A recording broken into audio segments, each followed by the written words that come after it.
It is Friday, the 1st of September 2023. We are counting down to the end of September, and I am excited that I have entered September and I am being counted among the living. It is actually a blessing to be among the living and to just say thank you to God for making it possible that we come this far. Many at times we take life for granted. We think we owe ourselves, but we owe it all to God Almighty. So it is actually exciting to know that we are in September, looking down to conclude in 2023 on a strong note. I hope those aspirations you laid down for this year are being accomplished. If not, you still have about 4 months, September, October, November, December, 3 months. I was actually thinking 4 months because of September itself, but you have 3 months to accomplish some of those goals. So it is not too late, but hey, this is the Friday breakfast show on Camnet television, where we feed on breakfast, discuss breakfast, talk breakfast, business, and other stuffs, what is happening around. Remember, this particular program is also being streamed live on our Facebook platform. You too can be part of the conversation by just calling or sending us those messages on our page, and we'll be able to read the messages. But I am excited that you have been able to tune in and listen to Camnet TV breakfast show, Business for Breakfast, this Friday. We are feeding on breakfast, we are feeding on business, pardon me, we are talking business and everything business. So even right about now, before we do a lot of talking, we are going to go into our health corner just to see what the doctors have for us. So stay tuned and let's hear this.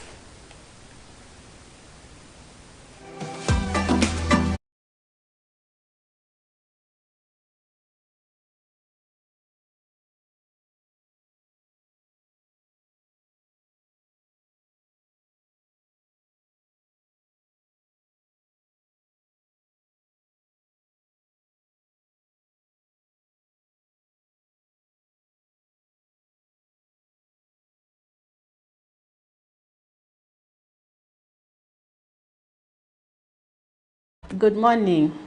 My name is Mwamba Pumbwe Kabaye.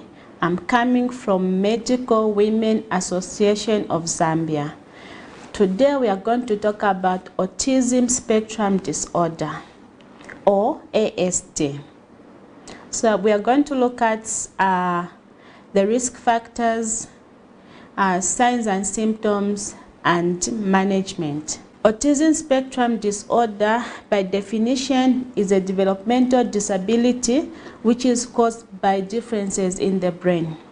So children with autism spectrum disorder, they have challenges in communication, they have got challenges in social interaction, and they have got repetitive or restricted behaviors. So autism can affect any race. When I say any race, whether you are black or you are white, it can affect anyone. So it's important that we are aware about this autism spectrum disorder, because there are people out there who are living with autism and they don't know that the child even has autism. So children with autism, they behave differently from other children. They have got challenges with communication, and then the ability of people with ASD can vary significantly.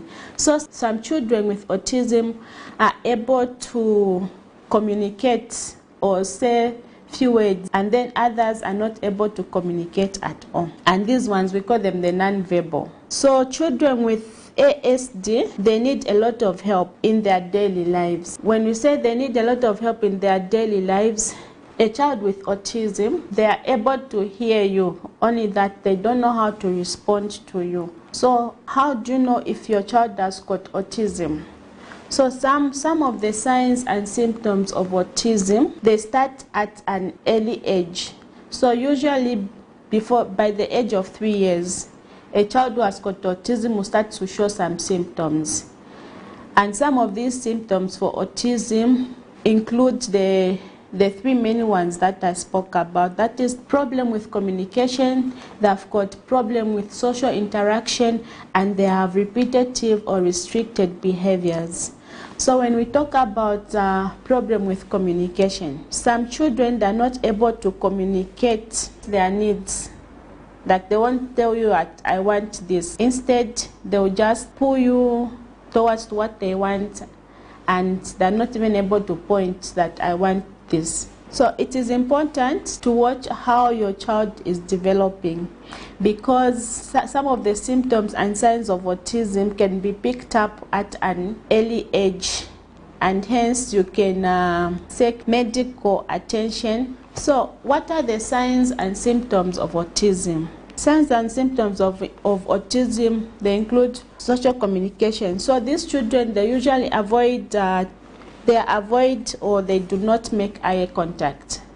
So they're not able to make eye contact. They do not respond to their name. When you call them, they're not able to respond to their name. Then they don't use gestures such as bye, and then they don't show facial expressions. Like they won't show any facial expressions like they are angry or they are happy. So they have challenges with all these. So sometimes not that when you call their name, they won't be able to respond to you, but they can hear you. Only that they are just in their own world. Then children with autism also have got repetitive or restricted behaviors or interests. So the way they play, they usually prefer to play by themselves. They don't want to play with other children. They don't show any interest. They're not able to initiate play. Then they also have obsessive behavior. Like, for example, I'll give an example. There's a child with autism. When they are playing, they will play in a particular way, or maybe they'll arrange their toys according to color. And then the other thing is that they're not interested in a toy as a whole. If we say maybe a car, maybe they'll just be interested in the wheels of the car. They'll just be turning the wheels of the car.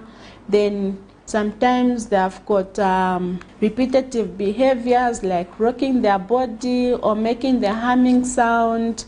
So autism spectrum disorder, by definition, is a developmental disability which is caused by differences in the brain. So tomorrow we'll talk more about the signs and symptoms. The take-home message is, even as you watch your children grow up, make sure that you observe them closely for any signs and symptoms of autism.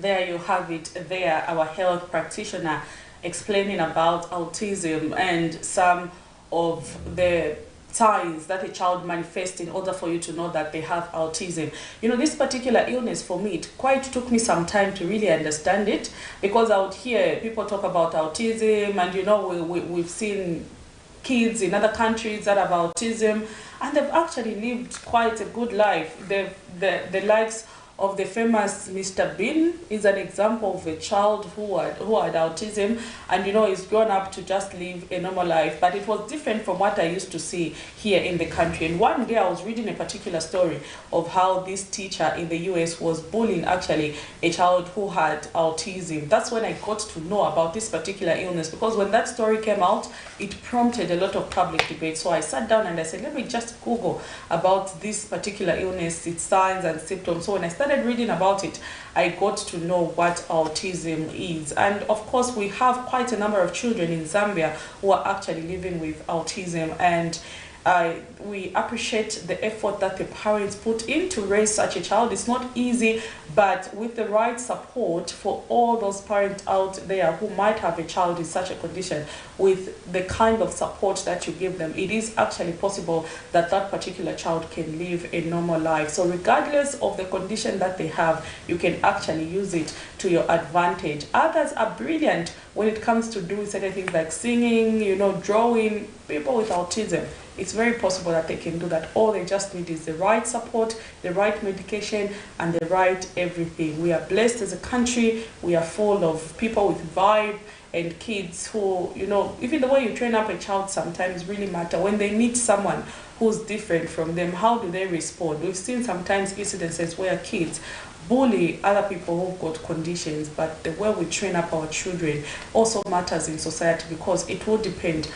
on how they are brought up and how they will respond to others. It depends on how we bring up our children. So let's be there for our kids whenever they want us, teach them good morals so that when they go out there, they don't make life miserable for other children. This particular instance I talked about where this child was being bullied, actually the bullying started from the pupils, his own classmate, and then it went, you know, to the teacher. Now the mother started observing the son started manifesting this kind of anger, which the mother had never seen about. Then she got concerned. So what she did, she got a recording and she threw it in the bag of the son. And when he went to school, the recording picked up everything from where the child was being bullied by the friends to when the child was being bullied by a teacher. Now imagine this, your son has got a condition, you take them to school where you hope they're getting care, and all they get in the end is bullying. So they start manifesting this particular kind of anger. And you know, the parent was just surprised. So it was a sad incident, but with the authorities having come in, the child was able to be helped. So let's be one another's keeper. If we are parents, let's teach our children good morals so that when they go out there, they don't become a burden to other people. Even right about now also, we are going to look at the money market. How is it that our local currency is performing against other major convertibles? I know Kwacha has not been doing quite fine. A lot of fundamentals are happening in our economy, to the high cost of fuel, you know, high inflation rate. Yesterday, the ZAMBIA'S gave us figures to high local currency. So let's see how the Kwacha is performing against other major convertibles. There you have it. Kwacha against the Great British Pound is buying at 25 Kwacha 38 Ngwe and selling at 25 Kwacha 88 Ngwe. The Zambian Kwacha against the Euro is buying at 21 Kwacha 74 Ngwe and selling at 22 Kwacha 17 Ngwe. The Zambian Kwacha against the South African Rand is buying at 1 Kwacha 07 Ngwe and selling at 1 Kwacha 09 Ngwe. The Zambian Kwacha against the United States dollar, they are buying at 20 Kwacha 02 Ngwe and selling at 20 Kwacha 47 Ngwe. Not quite what we expect to see our local currency perform, but that is the figures today as about 1st of September 2023. Zambian Kwacha there against the South African Rand. I'm a bit disappointed because, you know, South Africa is just our neighbor, and when the currency does not perform well, we usually import things from South Africa. So when we see our local currency performing like that against South Africa, we also know that there's going to be slight movement in terms of goods and of course clothing. We do import a lot of clothes from South Africa, from China and other parts of the country. So not what we expect, and we wish the UPND administration all the best as they deliberate on matters that affect Zambia. Then also yesterday we had quite a sad development. I call it sad because we know the impact of fuel being adjusted, more especially by the figures that we were given yesterday. So in case you're wondering what we are talking about, the Energy Regulation Board yesterday, in their announcing of the fuel pump price, have increased the prices of fuel for Kwacha, kerosene, and of course for petrol and diesel. We saw quite a movement that we did not anticipate. So the Energy Regulation Board has revised upward the pump price of petrol and diesel by 3 Kwacha 85 Ngwe and 3 Kwacha 52 Ngwe respectively. ERB has also increased the pump price of Jet A1 by 3 Kwacha 86 Ngwe. Speaking during the monthly fuel price review, ERB Board Chairperson Ronald Boa announced the suspension of the monthly price review of kerosene, which will remain at 20 Kwacha 44 Ngwe. And then Engineer Boa says the main drivers of petroleum price change are international oil price movement and the exchange rate. You see, this is where I was talking about when the Kwacha is not performing according to the expectation, it affects everything. So we've seen Kwacha there against the US dollar trending at 20 Kwacha, and that has also prompted the increase in the price of fuel. Let's see this update from the ERB. The Energy Regulation Board has revised upwards the pump price of petrol, diesel, and Jet A1 by 3 kwacha 85 ngwe per litre, 3 kwacha 52 ngwe per litre, and 3 kwacha 86 ngwe per litre, respectively. The ERB has suspended the revision on the price of kerosene. Therefore, going forward, kerosene shall be sold at the last set price for the month of August 2023, which price is 20 kwacha 44 ngwe per litre. The main drivers for the changes in petroleum prices are the movements in international oil price and the exchange rate. The price of oil on the international market between the August 2023 and the current price review for September 2023 has increased.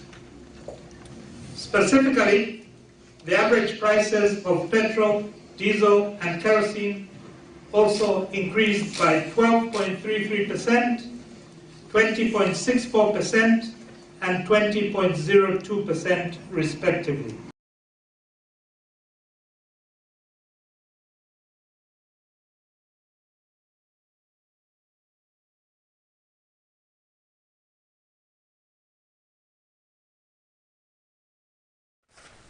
There you have it. That was an update coming from the Energy Regulation Board yesterday, where they adjusted the price of fuel, that is diesel and kerosene. We are yet to see how the transport sector will respond to this particular announcement, but between now and next week Friday, we should know the fate of the transport sector. So we don't know what is happening, but I know international factors have been brought in as being the reason why fuel pump price has been adjusted upwards. Also, the local currency, the performance of our kwacha, not performing according to what we expect, as you saw when we were looking at the money market there. So, you know, when the currency is not performing according to expectation, it affects other fundamentals in our economy. Then here also another development yesterday that we noted is that the inflation rate of the country has risen now to 10.8% from 10.3% recorded, last month. The Zambia Statistical Agency, ZAMSTAT statistician General Mlenga Msepa says the development was mainly attributed to the price movement in both food and non-food inflation. So remember, food inflation rose to 12.6% from 12.1% recorded in the previous month, while non-food inflation also moved to 8.7%. For food inflation rate, we saw prices being affected by price of minimal fish, meat, cheese, and milk, where some of the things mentioned. Then for non-food items, we did see fuel, spare parts, lubricants being mentioned among the reason why the country's inflation has gone up this month. Let us zoom into this story, even as we allow our guests to settle. We are discussing the development of this country, and I will be soon joined by the director from the Zambia Development Agency. So let's see this story as we allow our guests to just settle. Zambia's annual inflation rate has continued to soar higher, with the latest figures indicating that the August annual inflation rate has moved to 10.8% compared to 10.3% recorded last month, the highest in over 14 months. Zambia Statistical Agency Interim Statistician General Mlenga Msepa has attributed the increase in the annual inflation rate to the increase in food and non-food inflation, which moved to 12.6% and 8.5% respectively. Food inflation rose to 12.6% from 12.1% in July 2023, and here the main movers were the cereals with the various items listed there. We had fish, basically dairy products, as well as eggs. When you come to the annual non-food inflation, this rose to 8.5% from 7.8% in July 2023, gives us 10.8% inflation rate for August 2023.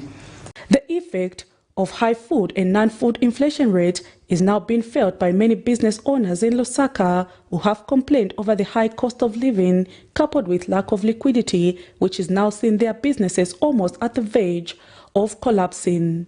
Like kuno business of your ida slow. Like mwamu no potuishire from morning. Abantu kudaitsa befine bayipusha nishingaka but kushapo na ikozi.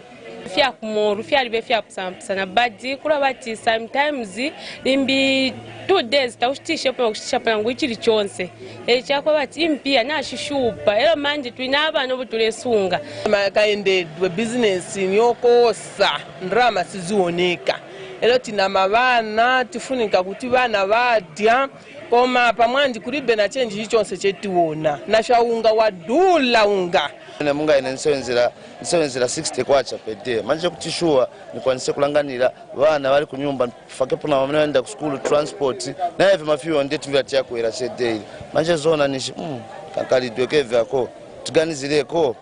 And economist Trevor Hambai says what the Zambian government should focus on is increasing export and allow for more liquidity to flow in the economy, failure to which the country's inflation rate will continue to soar high. The price of Zambia's staple food mielie meal and that of maize grain is becoming almost unaffordable for the majority of poor Zambians, while the price of fuel has also remained high following the removal of subsidies by the now administration. Unless the government intervenes in the matter and finds an urgent solution to cushion the increase in the prices of essential commodities, inflation rate will continue to move upwards and will erode all the efforts that the government has put in to stabilize the economy.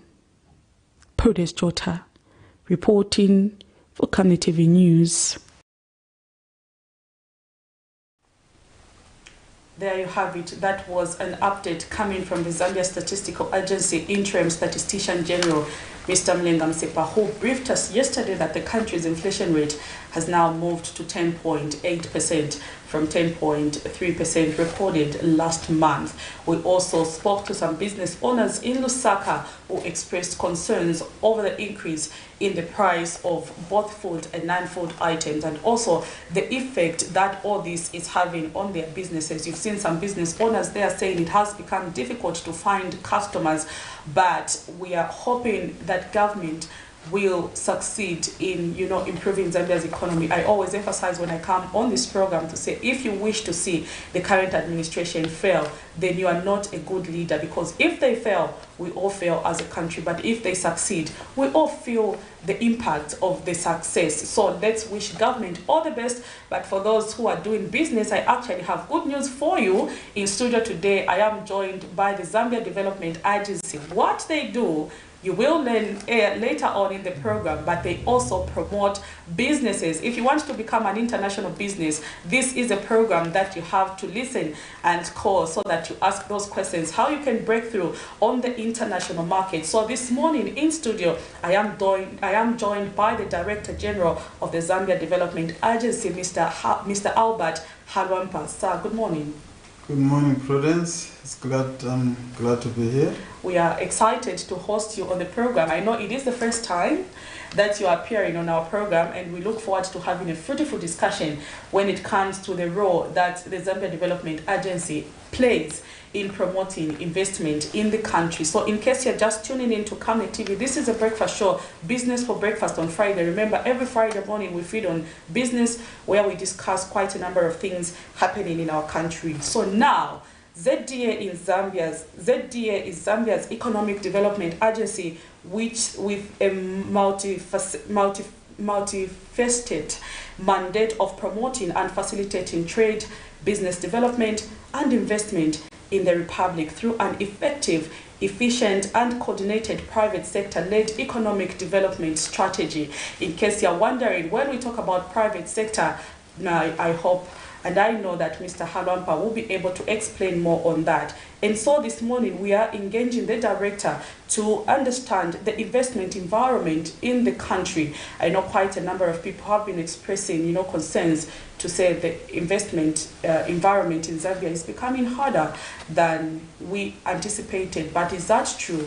how does our investment environment look like at the moment? This is what we are discussing between the period of August 2021 to date, from the time the United Party for National Development took over office. So coming to you, Director, how can you describe the investment environment in the country between August of 2021, when the now administration was sworn into office, up to today? Give us a picture of where we are. Thank you so much, Prudence, for inviting the Zambia Development Agency to come and appear on Camnet's News TV.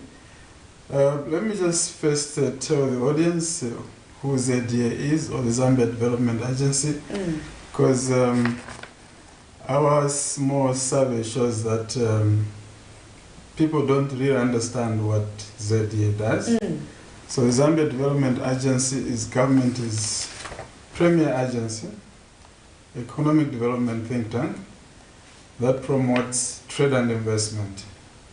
When I say trade and investment, and in particular investment, is both foreign direct investment and also domestic investment. People like you, Prudence, deciding to invest in the country into some sector, agriculture, tourism, or energy. Yeah, so that's what we do. And those that may not be aware, the Zambia Development Agency was formed in 2006 after 5 standalone institutions were brought together to form one-stop shop we call the Zambia Development Agency, or in short ZDA. And these institutions were the Zambia Privatization Agency, the Zambia Export Board, Export Development Board, and the Zambia Investment Center, and the Export Processing Zone, and the Small Enterprise Development Board. So all these standalone institutions were brought together to form this giant of an institution to promote trade, to promote investment, and also to promote competitiveness of businesses, basically to promote SMEs, so that you Zambians can begin to formalize businesses, grow from small to medium and large enterprises. So to answer your question, in terms of the business environment or invest environment, since the UPND government came into power in 2021, from where we stand as the Zambia Development Agency, and as an agency that deals on a daily basis with the investors, the landscape of investment in Zambia has improved drastically. If you recall, Prudence, before the UPND came into power, and I'm saying UPND because this is the government in power today, and we are a government agency, and the job of any government agency is to align to the policies of the government of the day. And therefore, it should be very clear to all the Zambians that the Zambia Development Agency's first priority is to align to the policies of the UPND who are in government, so that this country can develop. Before the UPND came into power, or as they came into power in 2021 in August, I will speak about the macroeconomic fundamentals, because that's very important. And Zambians need to understand that to build an economy, you need to have a strong foundation on the macroeconomic fundamentals that are the drivers of economic growth. First is the inflation. When the UPND came into power, inflation was at 24%, very high indeed. And what that means is that for every 100 kwacha, Prudence, you are earning as a salary, 24 kwacha was simply disappearing. So basically you are getting 76 kwacha as your salary. So meaning that you would have so much money, but buying very few goods. But as UPND came into power and began to roll out their economic policies, we saw inflation coming down on average to single digit, 9.9 somewhere there, and of course oscillating within stable margins. I heard you talking about, oh, last month inflation went to 10 point, but you can see stability here. And that's the important thing. you need to catch as Zambians. Stability. You know, oscillations will be there, but within acceptable margins.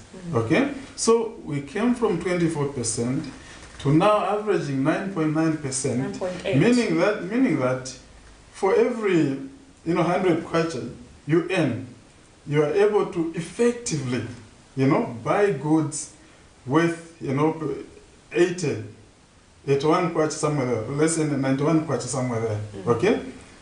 As compared to 76 kwacha. So that's very good for the economy. It also means that not just for the household consumers, it means even for the manufacturer will be able to buy raw materials at effective prices, okay? And be able to buy more raw materials and produce more. If that producer is exporting, they will earn more foreign exchange. And also he will be dealing with a workforce that is earning real incomes. So, stability on the inflation front. Let's come to the exchange rate regime. As UPND came into power, the exchange rates were hovering around, say, 23, 24 somewhere, and volatile, okay? Meaning that the exchange rate was unpredictable. Yes, the exchange rates are oscillating, but within stable margins. And that's what an investor is looking for. But today, Director, we are at 20.2. Yeah, exactly. That's fine. But what I'm saying is the oscillation, if you can see 17, 19, 18, you can predict. Let me tell you, Prudence, the most important variable to an investor is information. And that information should be predictable. You should be able, as an investor, to predict that come 2024 or 2025, the numbers I'm seeing here will be oscillating within these margins. What an investor doesn't want is volatility, where they cannot predict, what will be the variables or the economic factors or indicators in the next 1 year or 2 years. But what UPND has brought to the fore, and this must be appreciated, is the stability of the economy. Okay? There's so many other factors which other people could talk about, but they've brought about stability. Let's talk about the debt. Before the UPND came into power, we were defaulting. We were highly indebted. But you've seen how this government has negotiated for debt restructuring. For an investor, that is very important. Because there's no investor who will go into a country that is defaulting. It means that such a country is high risk in terms of credit. It means that investors will begin to look for other platforms, other destinations. But what the UPND government has done is to stabilize through debt restructuring, well-negotiated frontline, and we want to congratulate our President, His Excellency Mr. Hakainde Hichilema, who is so clear about where this country should go. And I think, for me, this is very good, because he's creating a foundation where we can now begin to grow the economy. This macroeconomic stability is very good for the investor because it has increased investor confidence, okay? And that's why, if you follow our numbers, if you follow our reports, when UPND came into power in 2021, the committed investments that we recorded as ZA in 2021 were $3.3 billion. They were just coming into power. In 2022, when they were fully in charge, okay, committed investments recorded by the Zambia Development Agency were $8.6 billion. Now in 2023, just half year alone, Prudence, pay attention to these numbers. They mean a lot, okay? Numbers are very important. So we as Zambians, we must pay attention because numbers tell a lot of big story. Just half year alone, from January to August, okay, thereabout, we have recorded committed investments worth $25 billion. And those are investment licenses that we have issued. Those numbers are investors who have come, they have a project proposal, they have decided where the project will be, they have looked around where the source of money to fund that project will be, they have decided which sector they want to invest in, and they come to ZDA and get an investment license so that they can benefit on a number of incentives that we offer. So these numbers, Prudence, we don't just dream from there. I know people have a problem when things are getting better. There are those who get agitated. But this is about the country. This is about the current and future generations. We must commend His Excellency, Mr. Hakainde Hichilema, the President of the Republic of Zambia, for having scored solidly high on the macroeconomic fundamentals. It's like planting maize, Prudence. You don't just go into the bush and start plowing. You must first prepare the ground for you to plant the maize or whatever crop you are interested in. When the ground is well prepared, and this is what the UPND has done, I see a lot of growth going into the future. I see an economy that will grow. You know, the GDP growing. I see jobs increasing. I see the value of the GDP growing to the levels where Zambians will be able to appreciate, to say, our country now is growing.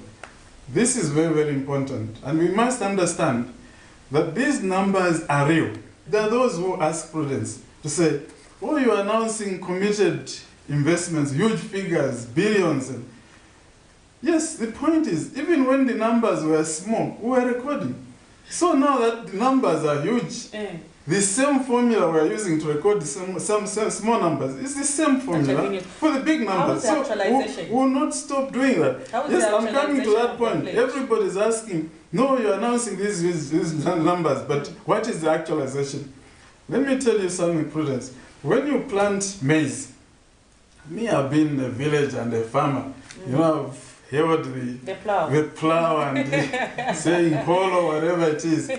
When you plant the maize, for 1 week, what do you see on the ground? You planted maize. You don't see anything. But if you are not a farmer, you go and start being malicious and say, you can't eat the soil. Where is the maize? But what happens after 1 week? The maize germinates. You start applying fertilizer if you are using village methods. But if you are a commercial farmer, as you plant, fertilize, everything is being applied. After a week, you see the maize germinating. You start cultivating. After 90 days, what do you see? You start eating the maize. You harvest. When the maize dries up, then you take to the mill. It's a process into milling. Then that's the shima you see in your homes. But it started as a seed. For some period, nothing was happening. But let me tell you, of the 25 billion in 2023, 8.6 billion in 2022, 3.3 billion in 2021, cumulatively around $36 billion. So far, close to $4 billion has been actualized. And you know, Prudence, each investor will have a timeline to invest. Mind you, this is their own money. They will come and say, look, ZD, I've got this project. It will cost me so much. I'll create so many jobs. I'll start building the factory in 6 months. After 6 months, I'll do financial closure to bring in machinery. Then after that, I'll now start processing. It's a cycle. So, but we are so happy because these numbers tell you something, that something good is happening in this country. Let me tell you one example that I always tell everybody. There's so many investors that come to ZDA on a daily basis. Maybe you have 20, 30, and so many meetings from all over the world. So one of these meetings, I was explaining macros that I'm doing to you, you know, the conducive environment for investment, you know, best political stability. We have got the best market access, 8+1 neighboring countries, good for export. You can create a hub here. But at the end of all that narrative, this investor from Brazil said, no, Mr. Digio, there's something you have not mentioned, and you can't mention it because until I tell you, you won't know. And he said, I went to my bank looking for money to invest in a project, and my bank told me, we can only finance you if you invest in Zambia. Why? Because something special is happening in that country. Fellow Zambians and you, Prudence, something special is happening in this country. Strong macroeconomic fundamentals is the basis for us to build the economy. Mind you, from 1964 to now, our GDP is only 20 billion or thereabout.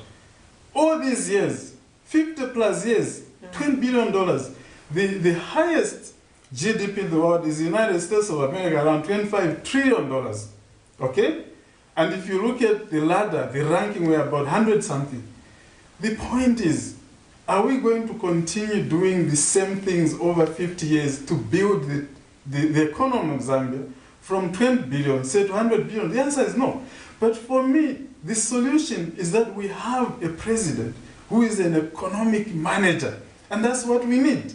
And is building this economy not for today only, but for the future. You will begin to see the fruits very soon of what is happening on the ground in terms of investment. And we are saying we have the minerals, the copper, the manganese, the lithium. The sodulite. Of course, sodulite and all those minerals, emeralds. But to unlock these resources, to transform them into jobs and wealth, you need capital from outside. Just $20 billion of GDP tells you that the capital we need to transform these resources into wealth and jobs is not sitting here in Zambia. We need to work in partnerships. We need to go into joint ventures. And we commend the president for being so clear, consistent, and well-targeted as Zambia's chief marketing officer, as Zambia's chief investment officer, for traveling around the world to unlock these opportunities, which ZDA is now mopping up, is making our work much easier. And it's very important, Prudence, when the head of state sends a certain message to the whole world, and his message has been very clear, and it's about trade and investment. And the whole world has listened, and they are coming. What we need now is to make sure that as investors come into this country, we encourage them to go into partnership, joint ventures with Zambians. We cannot develop this country alone, Prudence. It will never happen. You'll be watching those minerals, copper, what have you, and nothing will happen. We need to work in a smart way, in partnerships, in joint ventures, so that we bring the Zambians that are, in those classes that cannot develop into the sphere of development by working together with other partners. And that's what ZD is doing. The future is good, the future is bright. The economy of this country is going to be admired very soon, all over the world. And the president is doing the right thing. This economy is heading in the right direction. Prudence, when the economy was in quagmire for 10 years, to build it within a short period on what has happened, it's a miracle. To me, it's a miracle, to be honest. Bring down inflation, stabilize the exchange rates, negotiate, restructure the debt. That's no easy job. We must be happy that we've got a president who knows what he's doing. And I know sometimes certain fruits or certain outputs we want may take a bit longer. But I commend the UPND because how Shaka used to fight. He used to use that cow method. I know on one hand that pursuing this stable, aggressive, macroeconomic agenda to grow the economy, not for now, but for the future. But in the short term, you've heard of CDF, you've heard of free education, you've heard of increased social cash transfer. For example, my mother, she's an old woman in the village, she's receiving, social cash transfer. I've got relatives who are disabled, they're receiving those resources. So the government, in the short term, they've put in these, strategies. I went to the agriculture shop, a few months ago, Kwali, and I met women from Mandevu constituents. They were selling peanut butter. They were showcasing peanut butter and some dresses. And I asked them, where are you sourcing the funds for what you're doing? Of course, I saw there, they wrote CDF, and I was just curious. I wanted them to explain to me. And they said, we're using CDF fund. Prudence, do you know what that means? When women begin to produce, they're in the production cycle now. They're learning how to produce. Our job as ZA is to help them develop those products, package those products, label those products, connect them to domestic market in ShopRite, Pick and Pay, Shoppies. When they supply the market domestically, then we take them to the export market, DRC or Tanzania or else. That's never happened. CDF, there are those who are involved now in carpentry, they are building schools, they are earning incomes, they are into cooperatives. Some are thinking of forming companies like milling, to own a milling company. Those that are producing maize using CDF, and you can see that something good is happening. And I want to agree with that Brazilian who told us at ZDA that my banker told me something special is happening in Zambia. And you must believe, as a Zambian, you don't need a foreigner to tell you that something good is happening in Zambia. What are you looking for? In addition to that, DG, I know you've talked about the investment pledges that we have over 30. Yeah, committed investments. Because when you say pledges, some people get confused. So committed investment, because the investor has decided. How many local investors, committed investors, do we have from the figure you've given us from the pool? How many are coming from our own local indigenous Zambians? Yeah, in terms of domestic investors, because by the way, we promote both domestic investment and foreign investment. In terms of domestic investment, out of that figure, we have roughly $9 billion of domestic investment. But the point, Prudence, is as the foreign investors come, because they've got more capital, they've got more resources. Yeah, that's undeniable. There's more capital out there than we have here.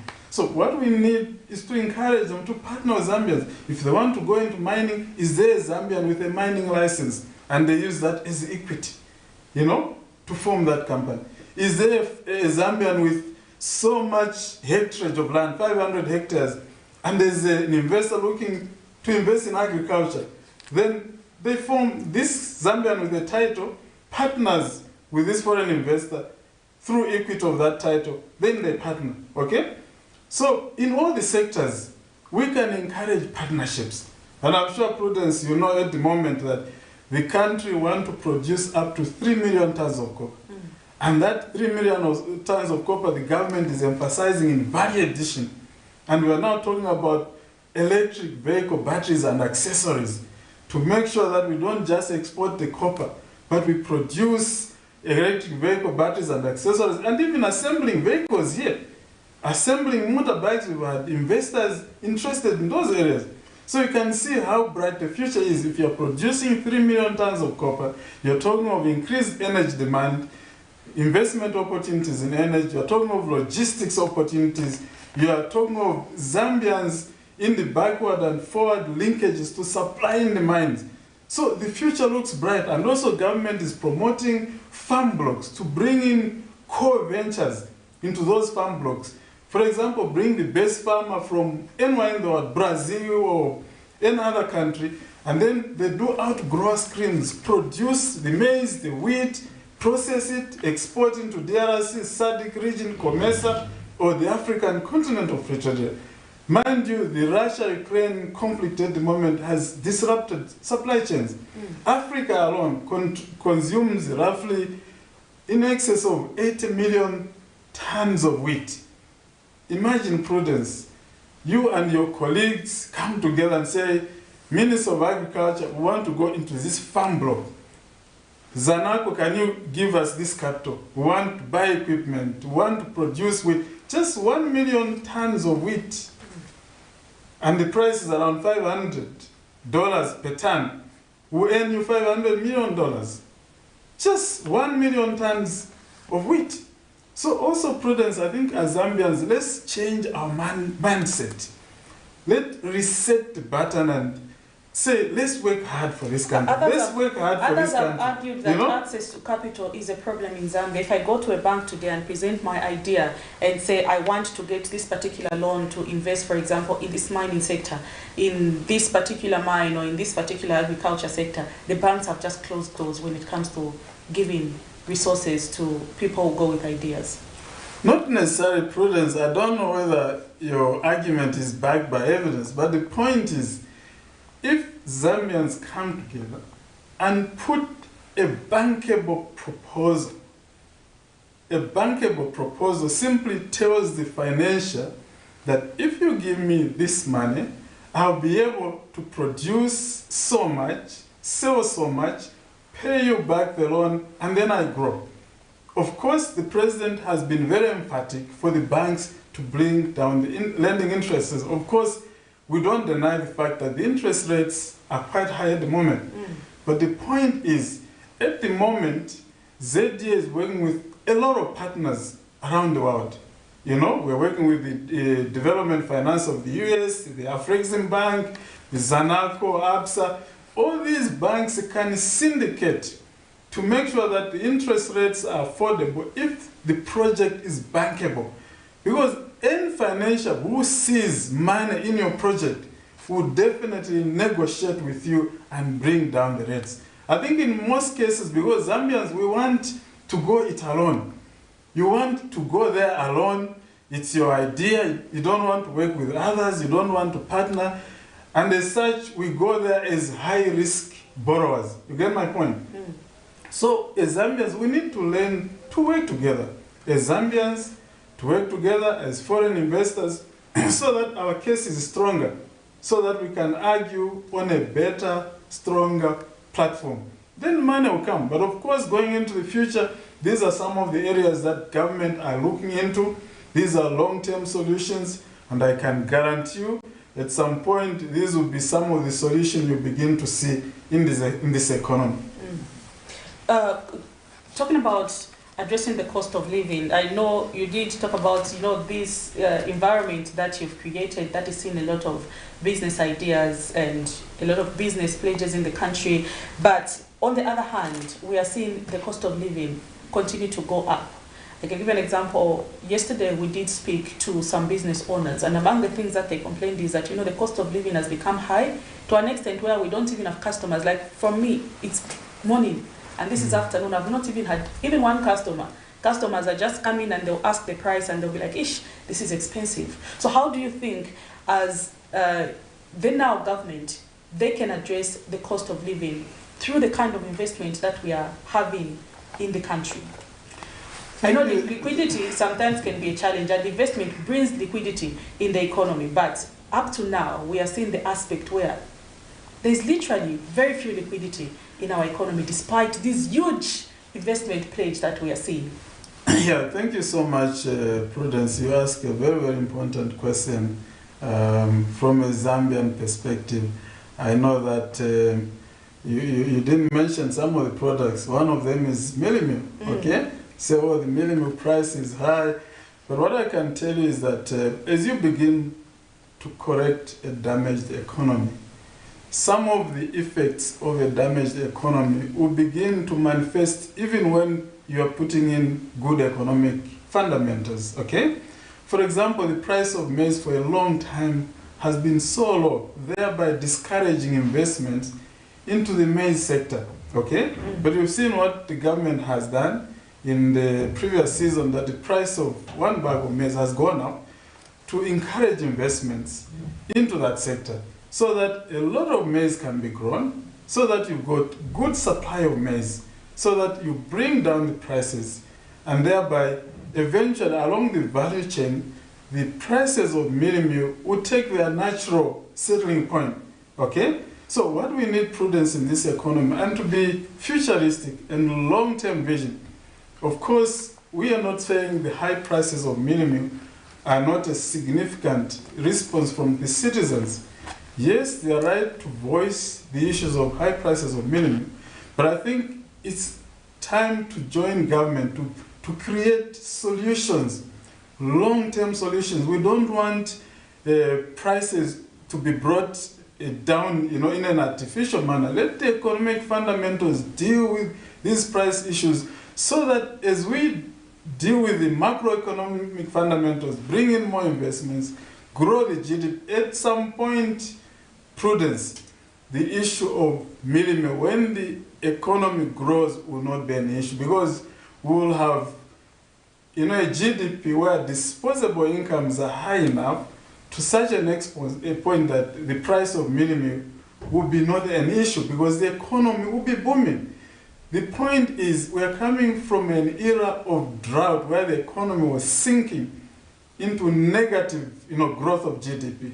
So as you begin to correct, it's like you have malaria, you've got a disease, you've got to take that medicine that may create discomfort. Some of that discomfort could be manifested through some of these prices, because the prices are simply showing you that there's something that was not being cured, that is being cured now, and creating some of these distortions, right? So the issues of prices, I know price stability, it takes a bit of time, but I know the direction we are taking, the prices are going to stabilize. And I know you've spoken to a few business people, I've spoken to a few business people because that's my interest. And the feedback they give me is that things are beginning to look better. Business is beginning to pick up. So let's give this government their full 5-year mandate and let's see what happens by the end of 2026. But to be honest with you, Prudence, when you are dealing with an economy that was in intensive care unit for 10 years, do you think it takes 5 years to correct things? Yes, some things will begin to settle, like we are talking about the macroeconomic fundamentals are settling down, seeing investments coming in, we're seeing actualization taking place, but some of the good results we need to see may happen even beyond 2026. But I think what is important for the Zambians to say, are we heading in the right direction for a long time to come? For the sake of our children and our children's children. We must look into the future.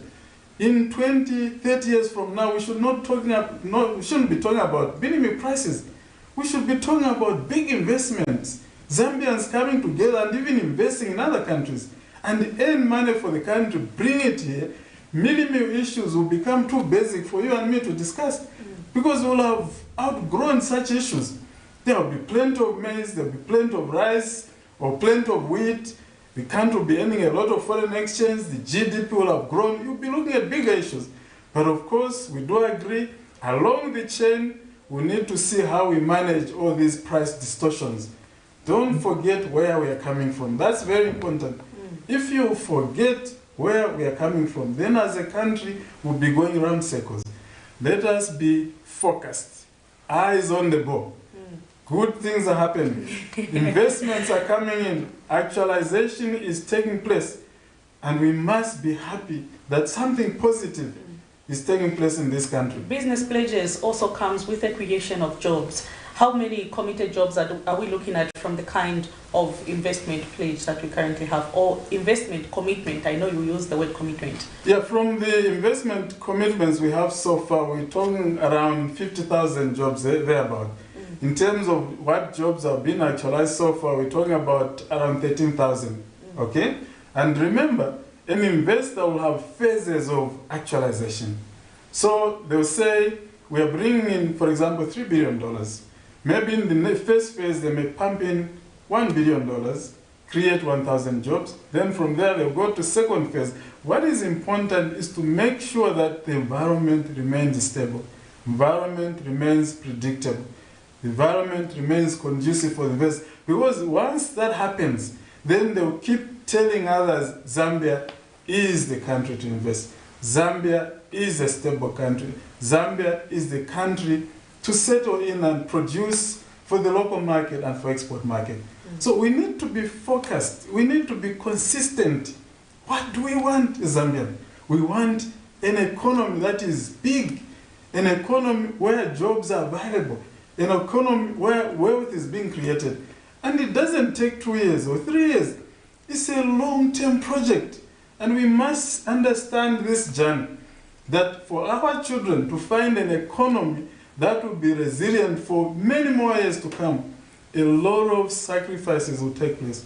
And I know along that process, it could be high prices of certain commodities, but the economy will stabilize. Prices will be at equilibrium, meaning there will be the correct prices for the economy, because your disposable income will be adequate not to worry about the milk prices at some point. And we need to move in that direction.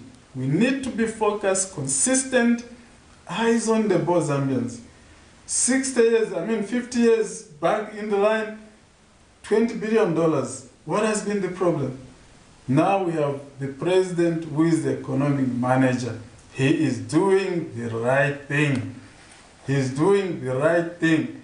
America last year only brought in $5 billion of foreign direct investment. If America, #1 economy in the world, can still attract investment from the outside, what more you Zambians? We need foreign direct investment more than America does. But what we need is to package it in such a way that it's modeled around core ventures, around partnerships. That's the only way we create jobs and wealth for this country. And again, I want to repeat that we commend His Excellency, Mr. Hakainde Hichilema, the President of the Republic of Zambia, for being focused, for working hard. Prudence, this president is working hard. I've never seen, you have no idea how we are running. This man is a hard worker, and we need such a man for this country to correct some of the things that have gone wrong. We need this man. And for me, as Director General of the Zambia Development Agency, he needs to keep unlocking this foreign capital. He needs to travel and unlock the markets so that institutions like ZDA, working as a team, we can, fast track bring of investments into this country. So maybe when the economy reaches $100 billion, we can say, oh, Mr. President, now rest. The economy now is big, $100 billion. Prudence will be owning a company, maybe exporting to Brazil or EU, flying, business class as a business executive, as a owner of a certain entity. That's what we were looking for as Zambians. We must get to that level, We must get to that level, and we have the right man in the driving seat. Zambia Development Agency Director General Mr. Albert Halwampa is joining us in studio this morning, and we are discussing the role of ZDA in promoting trade and investment. In case you're just tuning in and you're wondering what is it that we are talking about, that is what we're talking about. I know you've gone beyond the time, Mr. Halwampa, that we agreed on-ish.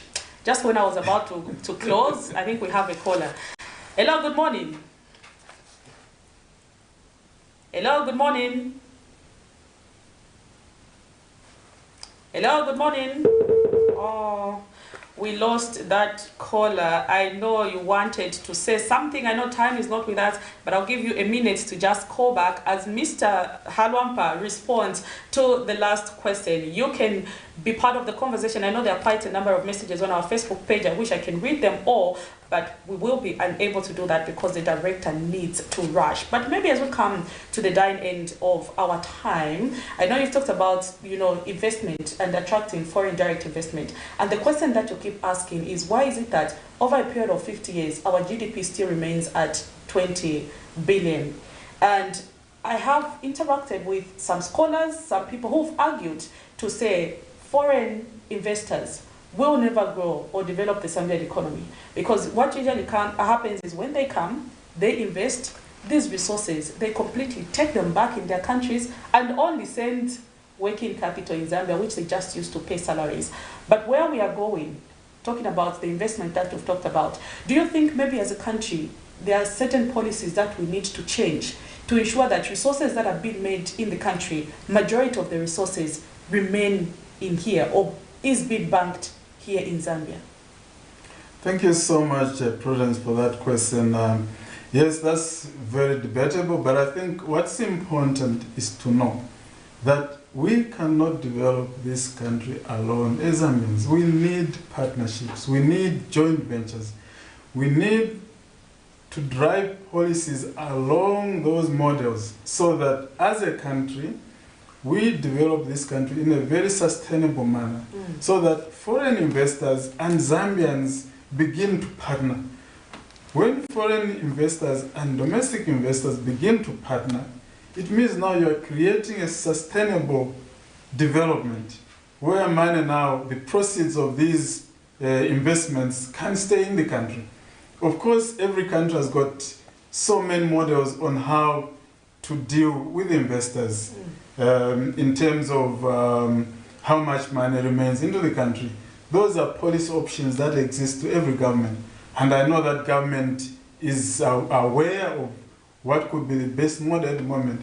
The point, Prudence, is that our economy at the moment is not at a level where we can start discriminating. We need foreign direct investment a lot, urgently, to make sure that our GDP grows from 20 billion to, say, $100 billion. So we need models where we support core ventures, just hold your thoughts, partnerships before we lose this caller. between Zambians and foreign investors. Okay. Yeah. Hello, good morning. Hello, good morning. Sir, good morning. You're through to the program. Please tell us your name and where you're calling us from. My name is Wenasifemba from Rwanda. It's good to know Luansha is tuned in this morning. Please go ahead with your comment or contribution or your question. Yes, madam. Thank you very much. I'd love to just appreciate the way you're working. Yes, Mr. It's very commendable. Yes. And then for the staff, myself, I'm an entrepreneur. Yes, sir. Yes, myself, I'm an entrepreneur and I have stationery. Yes, it's very difficult for me to run the same stationery due to fuel.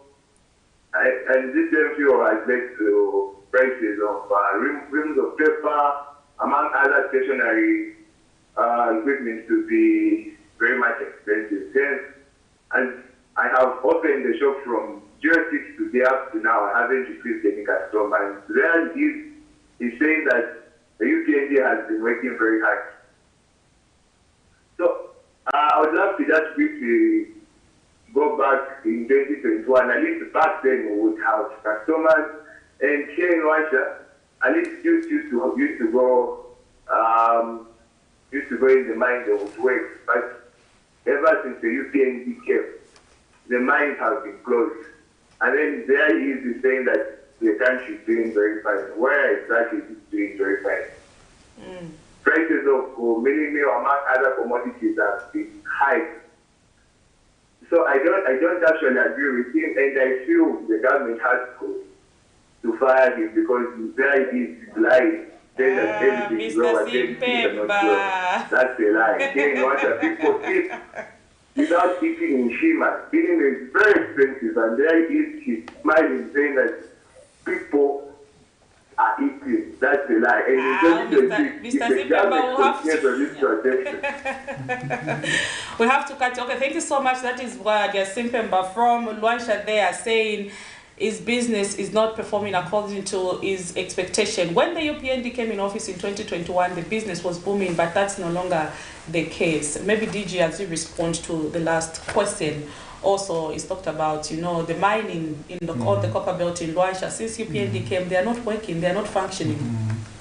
Yeah, thanks so much, Prudence. I think I did explain that as you correct an economy that was sinking, certain distortions will manifest themselves. But those distortions are not permanent. Because as the economy grows, I know my brother, Mr. Simpemba, very soon we'll begin to see a buoyant economy. To cure malaria or whatever disease, you will go through discomfort. But I think let us all agree as Zambians that we are seeing stability. We are seeing calm. And that's why you are seeing those huge numbers of committed investments. It's a process, it's a journey. And I know that my brother, Mr. Simpemba, one day will see his business booming because all the macroeconomic fundamentals will have been at equilibrium. where every Zambian can choose what they want to do, what business works best for them, okay? The issues of meal, yes, there are those distortions in prices that are high. That has been acknowledged, but a lot of measures are being undertaken to make sure that Zambians come to a point where they are business owners, that they have disposable income. And I'm encouraging my brother there, Mr. Simpemba, to go to the constituencies, take his project there, and explain to the constituents what he wants to do. Because there's CDF across sectors, okay? He can continue with the stationery business or add another business and see how he can blend, you know, the types of businesses he's doing. And I acknowledge that there could be those businesses that are struggling, but I've said, when you are coming from that period of darkness, there will be, and this is a fact, there will be distortions in some of the indicators as you correct things. But what is important for you and me, Prudence, and for the rest of Zambians, let us remain focused. Let us keep eyes on the ball for the sake of our children and our children's children. This country is being led by an economic manager and is doing the right thing. And we shall see a buoyant economy, a grown economy in terms of gross domestic product, in terms of disposable income, in terms of per capita income of every Zambian. But let's keep eyes on the ball. Let us be mature, let us be, focused. Let us all work together as fellow Zambians for the future of this country, so that in the next 50 years, we'll not be talking about $20 billion of GDP. We should be talking of 100 billion plus. But to get there, Prudence, we begin now. We've got an economic manager on the driving seat, and we are heading in the right direction. And we are seeing the numbers. We are seeing the numbers. They are flowing in. Numbers don't lie. Of course, the rate of actualization, that's another process. It's at different stages. What we need to make sure as Zambians that we maintain the stability, the high confidence that we are seeing from investors, so that going into the future we see an economy that can grow, an economy where every Zambian will feel, no, the economy is growing, I've got a part to play in this economy, and keeping eyes on the ball. That's what I can respond to my brother on that question of his. Thank you so much, DG. That is the Director General from the Zambia Development Agency, and we're discussing the role of ZDA in promoting investment and trade in Zambia. Key takeaways from this conversation: 3.3 billion worth of pledges or commitment in terms of investment in the country were made in 2021, and in 2022 we had 8.6 billion committed investment, and in 2023, in the first quarter of 2023, about 25 billion worth of commitment in terms of investment have been made. And of course, the director here has mentioned that 4.4 billion has already been actualized. When we say actualized, we mean they've already started to manifest in the country. In terms of jobs, he said 50,000 worth of jobs will be created through these commitments, and already about 13,000 jobs have been created. And also, one last takeaway is that it is darkest before dawn, if I got the director very well. So ZDA is open. They run an open door policy. If you've got a business or an idea and you want to invest in the country, ZDA is the office to visit. I know if you can see the director is in studio this morning, it means they allow to meet with people who want to invest in the country. At times, director, we hear a lot of people say your offices are very difficult to access, but ZDA is one particular office you walk in, and trust me, you will be attended to by the people working there. So this is where we have to allow the director to leave as we continue with the rest of the program. So Mr. Harapa, thank you so much for gracing our studio this morning, and all the best throughout the day.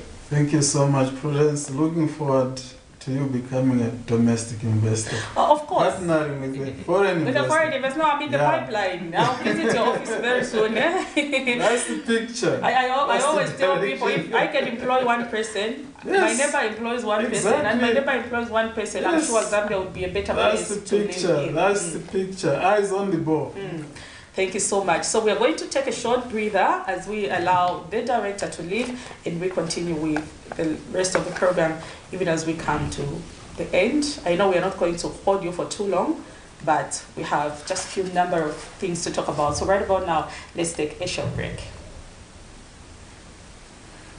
Hey, join me, Amazing Katamanda, on the weekly gospel show for those exciting and interesting interviews with your favorite gospel music.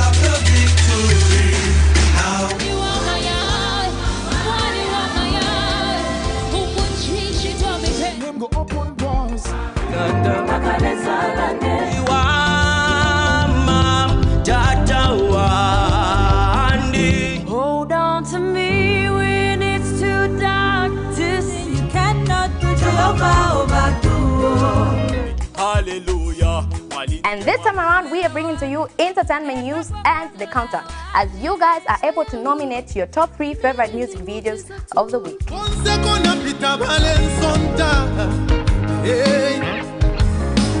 Remember, it's every Saturday at 10:45. You can also catch repeats every Monday at 10 hours. Camnet TV is not just another time.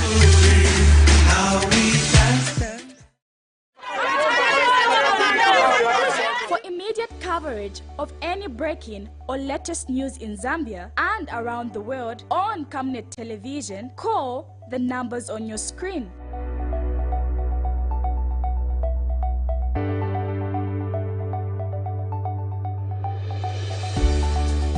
Camnet Television, bringing to your screens fair news, impartial news, credible and reliable news all the time. Get the whole truth on Camnet World News.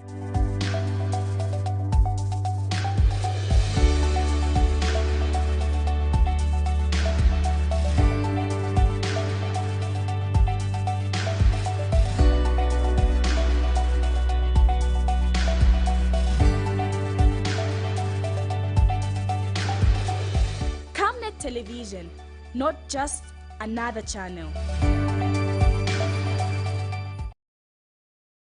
It's time! Camnet TV brings to you an exciting kids show called My Creation.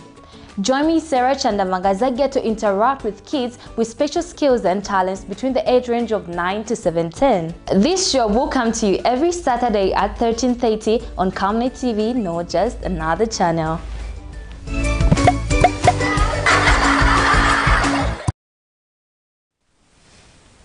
Thank you so much for still staying tuned to Camnet TV. Remember, Camnet TV is not just another channel. We were having a discussion with the Director General from the Zambia Development Agency, Mr. Albert Halwampa, and we were discussing the role of ZDA in investment and commitment and the investment of the country. So that is what we were discussing. We had quite a number of issues being brought up and what this administration is doing in terms of stabilizing things in our economy. So I know they do run, an open door policy. You can visit ZDA's offices if you have that business investment idea that you are planning of doing. Also, one thing that we forgot to mention is the fact that you can have an idea, but you will also be helped to find the right investors. If you have the land, if you have that peace of mind that you are struggling with because you don't have capital, ZDA will connect you to people with capital and you can develop that mind. ZDA will link you to people with capital and you can develop that piece of land. So they do run an open door policy and you can visit their offices. So that was Mr. Albert Halwampa, the Director General from the Zambia Development Agency. But before we close the program, also, we want to look at some of the stories that made headline in our news yesterday. We know what has been happening over the issue of, the goat saga, and a businessman yesterday, Shadrack Kasanda, implicated the drug enforcement officers for his alleged missing yesterday, Thursday, 30th August 2023, from the LUSAKA Magistrate Holding Cell. Remember, Mr. Kasanda on 30th, when he was appearing before the court, he was, according to people, he was taken by law enforcement agencies where they were interrogating him on a number of things.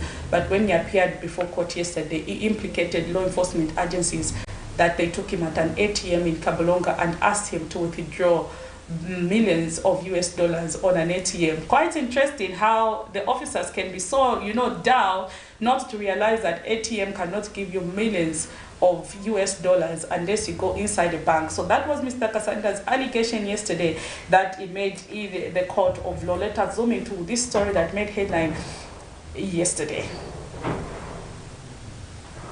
Lost but found, alleged Goldgate scam suspect Shadrack Kasanda has returned with full force as he explains before Chief Resident Magistrate Davis Chiwili that he went missing from the Lusaka Magistrate Court on Wednesday, 30th August 2023 afternoon after a team of drug enforcement officers took him to Kabolonga in an attempt to have him withdraw money amounting to 5 million kwacha at an FNB bank in exchange for freedom. During his testimony in the contempt of court proceedings against DEC Senior Investigation Officer Lydia Chisanga 45, who is alleged to have opened the holding cells for the alleged DEC officers who took the gold suspect away yesterday, Kasanda dispelled Chisanga's earlier testimony that he was taken by a team of paramilitary officers. The gold suspect testifies that the DEC investigator Chisanga escorted him to the bus and no paramilitary officer was present, but DEC officers comprising Isaac DAKAR, Sidin Kelebai, Marvin Kanganja, and a Mr. Anderson. Clad in confidence, Kasanda told Magistrate Chiwili that while at FNB in Kabolonga, the alleged DEC officers requested him to withdraw 5 million kwacha or risk being slapped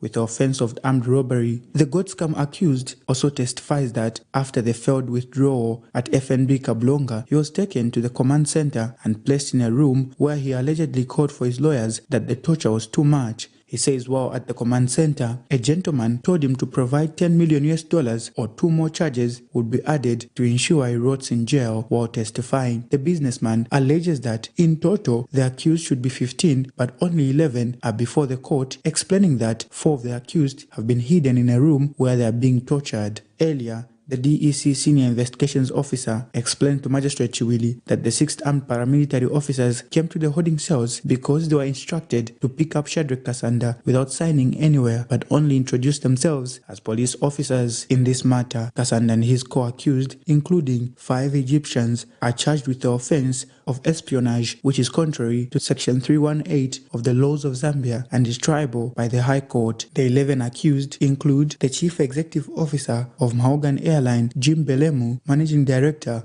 of Zamlik Solution Limited and Chairperson of the Benemuguni Traditional Ceremony Organizing Committee, Mulungu Oswald Diangamo, Patrick Awano, Commercial Pilot, Robson Monga, Zambia Police Airport Commander, Francis Mateo, State House ICT Expert, and 5 Egyptians. Chief Resident Magistrate Davis Chiwili has reserved the ruling for contempt of court to Friday, 1st September 2023 at 10 hours and 14 hours for hearing of the bail application. Nelson Zulu. For Camnet News, Lusaka. That was the update on the gold scandal yesterday, where Mr. Kasanda implicated some drug enforcement officers as having threatened that he will be arrested if he didn't withdraw 5 million US dollars at an ATM card. Quite an interesting revelation there, because I don't know how officers could not realize that that amount of money cannot be withdrawn at an ATM card. We don't know who's saying the truth between Mr. Kasanda and the officers who said he was taken, where he was being interrogated over a certain case that has just popped up during the course of investigation. So that is an update on that particular story, and we will continue to bring you more updates to see how this story unfolds. The question though that we should be asking is what will happen to the 5.6 million US dollars that was confiscated at the end of investment? Will that money be pumped into the Zambian economy, or will that money be given back to the rightful owners? We don't know who the owners are, but all we know is the people involved were doing dubious transactions. And you know, when resources are acquired in a dubious mean, the state possesses the resources. So the question is, where will the 5.6 million US dollars be channeled to? Should it be channeled to the Zambian economy, or should it be given back to the Egyptians and some of the Zambians who've been implicated. Remember, the airline Mahogany's director, also the owner of that airline, is implicated in this particular saga and is also being held in custody. Also, the pilot, one of the pilots working for this airline, is also implicated in this particular saga. And also the chief state security at State House was recently brought in this particular issue, and he has been arrested alongside the Kassandas and the Egyptians and the other nationalities of the people involved in this particular case. So that is the latest update, and we see where this issue will be. But this particular issue has just taken too long in the magistrates. Almost every day we are seeing them going in and out of court, but we are not seeing progress being made on this particular case. I don't want to say much because I can be cited for contempt, but I just feel the case has taken too long in the magistrate without substantial movement, because there is need for the magistrate to make a ruling whether it will preside on the case or the case will be referred to the High Court.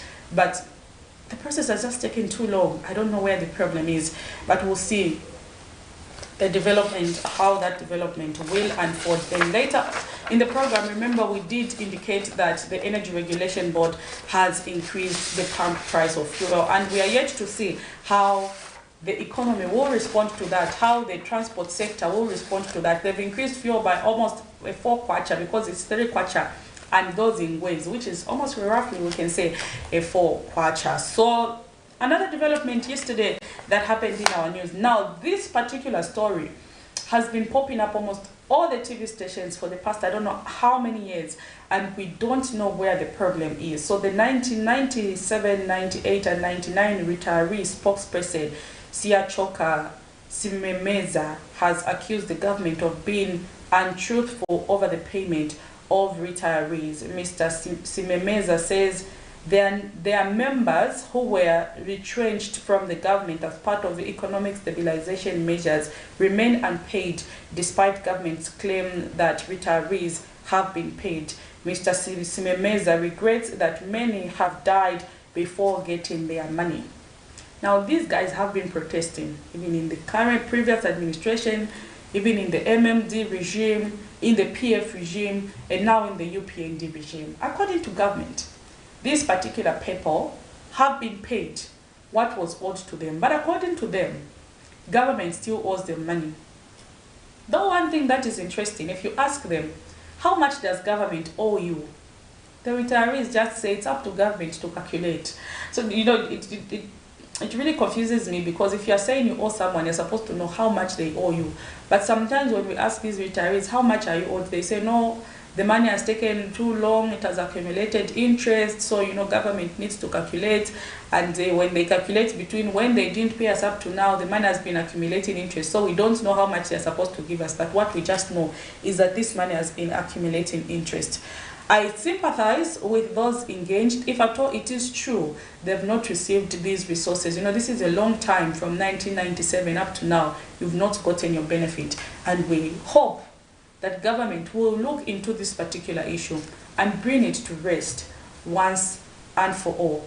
Let us zoom into this story that made headline in our news yesterday, even as we'll be coming to the die end of this program. Debt relief. Free education. CDM. Retirement benefits. A few days ago, President Hakainde Hichilema recounted some of his government's achievements in the past 2 years while addressing Mpulungwad residents in Lusaka's Mandevu constituency. However, the 1997 and 1998 retirees spokesperson, Siachoke Simemezi, is accusing government of being untruthful over the payment of retirees. Mr. Simemezi says these retrenched workers have not been given their dues despite government claiming to have released their money. And ourselves here, we have judgments which are before courts or after courts. But what is provoking the situation and disappointing is Attorney General and the Muniro Kavesha and the Minister, plus PS Legal, awe sure vatifuta. They are not there to pay, they have refused. They are saying they are going back to court, appealing. His Excellency, the President himself of the Republic of Zambia, that was in 2021, when we were camping that side at Ministry of Justice, 2020-2021, he came to say, no, you people, just if once you vote for us, we are going to pay you when we come into power. Mr. Smemezi further accuses some government officials of misappropriating their money. Our appeal to Muliro Kabesha and the Honorable Haimbe is that we are not their enemies. But if we are forced to become enemies, we are going to be enemies. All we want is to be paid, that's all. And when they give this information to say, like now they're saying 800 million has been released to the retirees. That's a current news. Have you been paid? No. Us 97, 98, 99. We have judgments in our hands. We are not paid. Even this money which has come, I doubt whether it is ours, because they have not put us on a compensation fund.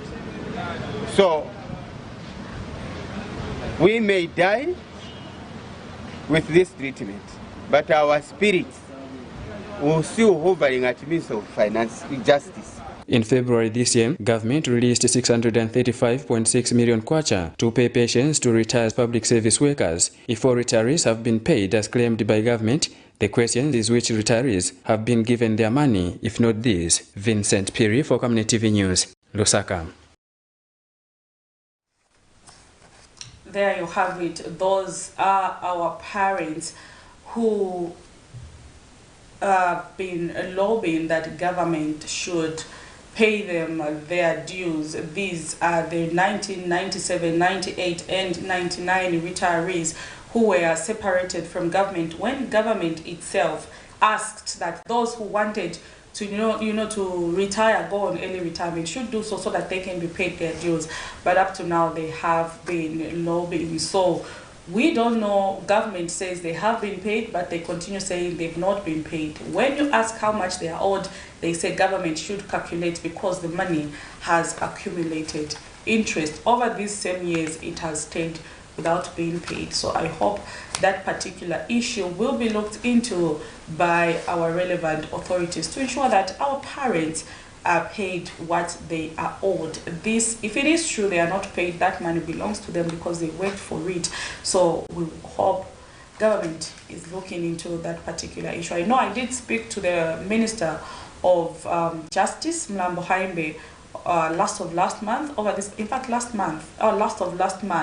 month we are in the new month today, September, August, but I think in the other month towards the end we did interact over this particular issue, and he did give me some insight of what is happening that I can't be the one to talk about, but all I know is that government is looking into the issue.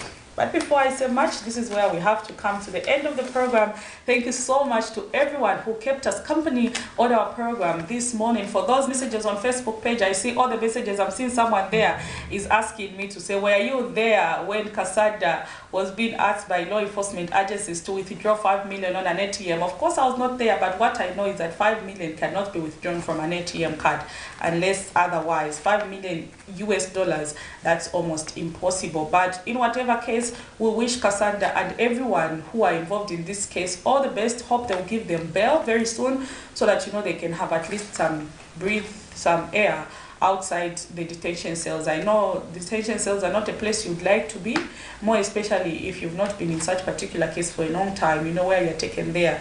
We find that sometimes people even get sick. You're not used to that environment. So we just wish those guys all the best, and hopefully they'll be given bail. But in case that does not happen, we just hope the court will deliberate on this matter as quick as possible so that we know the future of the $5.7 million US where it lies. So That's where we have to close and wrap up the program.